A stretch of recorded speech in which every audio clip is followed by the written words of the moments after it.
If you're wondering how to raise your prices and how to even charge for your prices, you will want to tune into this video, because in this video, I'm going to be giving you the 8 steps that you need to implement into your business right now to increase your prices.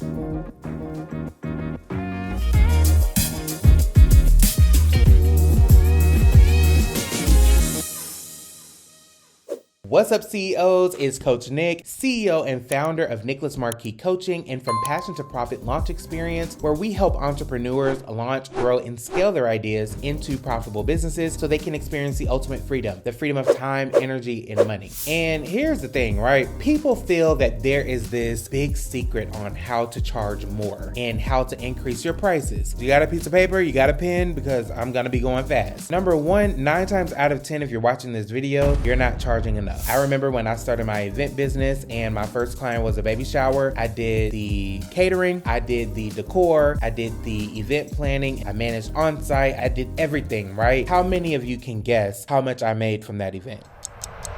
$100. What? $100, okay? And I charge way more than that now. But the reason why I wasn't charging enough is not because I didn't know my worth. I knew I was worth more than $100, but it's because I just didn't know how. The first step in charging more is to, number one, understand where the market is. So we don't just pull price and what we're gonna charge out of thin air and poof, this is what we're charging. No, you need to understand what your market is already charging. What are your competitors offering? What is included with their products or services? What level of service do they provide? And then what tier do you fall in, right? When you go to Food Depot, they are price-based, right? Where the cheapest, you could come here and get groceries for cheap. And there is a certain target market that values going to Food Depot. But then you go to like mid-tier, which is like maybe Publix to get your groceries or Trader Joe's, right? And those type of stores are not really pitching pricing, it's more so quality for a decent price. But then you think of places like Sprouts or Whole Foods or some of your top upper echelon type of grocery stores. In those places, you're gonna pay a pretty penny for those groceries, but it's because those customers value quality over pricing, right? And so number one, you gotta assess the market, and you also are going to probably change who you're targeting with your customer, all right? More than likely, you are going to get people who don't see the value in paying a premium for your product or services, but there are people who will pay a premium for your product or services that now you need to transition your marketing, your messaging, your branding, and your services and products into targeting them.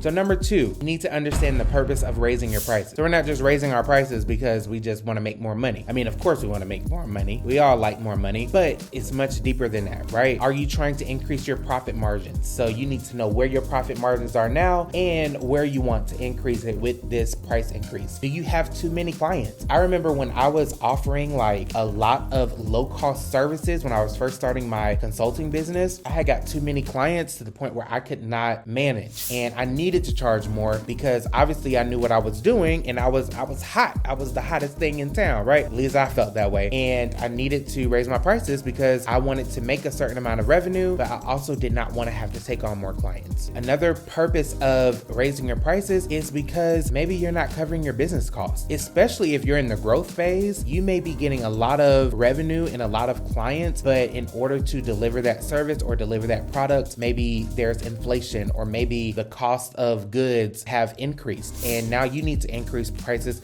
accordingly. So you need to understand what is your purpose of you raising your prices. Number 3, I want you to assess the value and assess if there's other things that are needed. So for instance, when I first started coaching, I used to charge like $500 to work with me for 90 days. And of course I would go hard, but when I raised my prices, I was like, okay, do I need to add the value? Now the next level that I raised it was like, I think maybe a $795 or like $1,000. I did not need to change the way that I was doing things. I just needed to increase my prices because I was getting better at what I was doing. Once I started to charge more than that in a premium, not only did I start to attract a different type of customer, but I also needed to offer more things. Now now that I'm charging a premium, I can offer things like more than just me with coaching. So now we have an accountability coach. We have a marketing coach on the team. We have an accounting coach on the team. We're able to do not only weekly coaching calls, but weekly accountability calls, enhance the experience and have a thriving community and have events. So because I'm charging more, I can provide more value to my client and also keep in mind of my profit margins. So I want you to do the same thing. Do you need to increase the value? The answer is not always yes. The answer could sometimes be you're not charging enough. But if you need to increase the value, what does that look like and what's going to be beneficial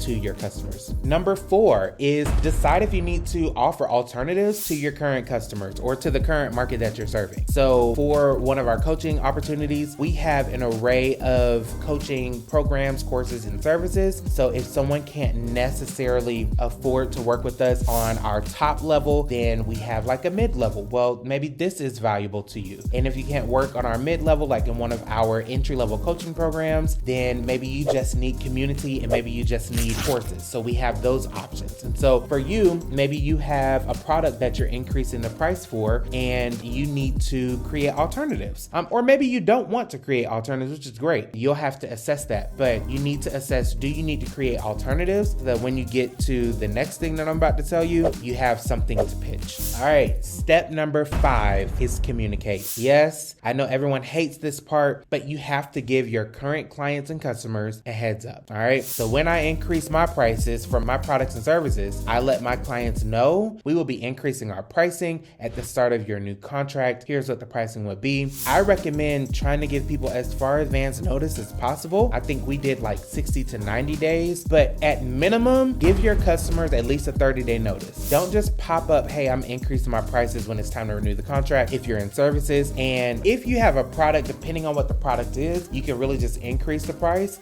and you don't really have to tell people. But for instance, if you have subscription services, then you may need to tell them, hey, beginning on this date, your subscription will increase to this amount. Think about Netflix, think about any subscription service you have. Wouldn't you be pissed if they just increase the price and charge your card? I know I would. So you have to be courteous and you have to communicate, whether that be email, phone call, whatever you do, you have to communicate. And number 6 is just kind of a mindset shift that I want you to make. Less customers and clients can actually be better for the business. And so I say that because, again, a lot of times people think instantly, in order to get more revenue, I need more customers. But sometimes just maximizing the customers you have or targeting a more premium buyer can be better for your business because you don't have so many people that you're trying to satisfy at one time. And again, take it from me, when I had 20 one-on-one clients on my roster, my life was a living hell. But when I increased my prices and only had like 5 to 6 on my roster, well, then things started to take a turn and I started to feel better about my business and started to reconnect with my passion. So more is not always better. Sometimes less is more. And number 7 is 9 times out of 10, you are going to lose some customers. Oh, Coach Nick, why did you tell me that? Yes.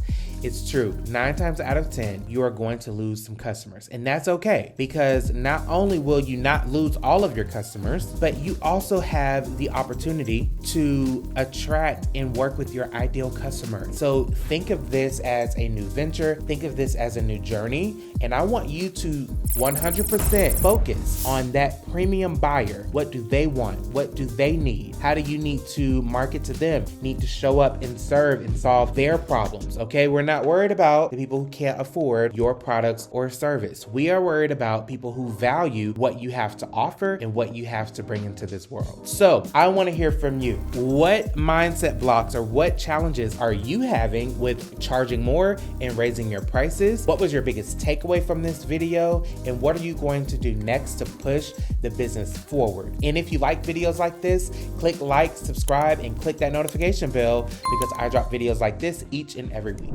A wise person once taught me that proximity is power. And it's true.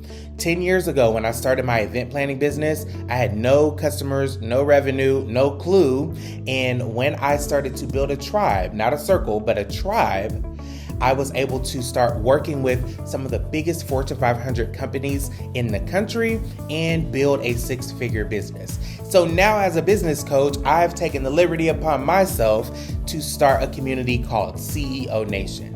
a community for entrepreneurs who are looking to launch, grow, and scale their business. We have monthly workshops and coaching sessions, monthly Q&As, resources, and not only that, you get to network and connect with entrepreneurs from around the world. And you can get started today for just $1. So click the link in the description and get started today. Did you like that episode? Not only do I want you to click like and subscribe, but I want you to binge watch the next episode right here.